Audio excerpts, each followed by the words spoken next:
आज मु आपण मानक पई गोटे स्नैक्स रेसिपी नहीं आसी छोटे रेसिपीटे। जदि आपन को रेसिपीटी भल लगे निश्चय कमेंट करेंगे। जदि भल लगे कमेंट कला परे एमती छोट छोट रेसिपी आपण मानक सहित निश्चय शेयर करी।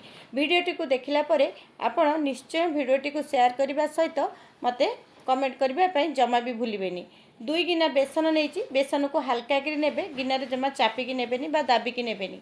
बेसन रे आवश्यक अनुसार लुण दबा और अल्प टिके हेंगु दबा। सबु जिनस को भल भाव हाथ में मिसई नबा।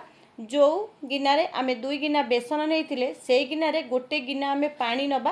पानी नहीं भल भाव ताकू अल्प अल्प पानी देई ताकू मिसईबा।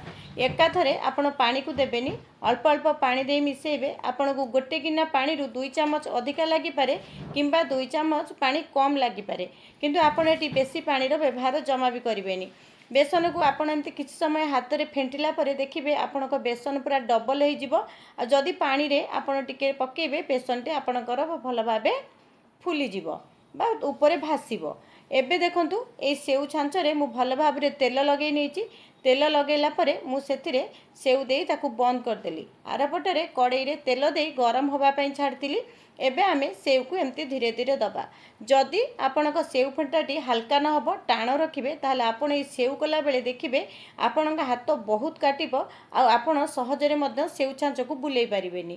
कारण एटा मो सहित बहुत थर हेची। जतले प्रथम प्रथम करूथिली जानि पारेनी बेसनर बैटरटी को टिके टाण रखी दिए, सेतिपई सेउ मु भल भाबरे जमा भी करि पारेनी, मो हाथ बहुत काटे।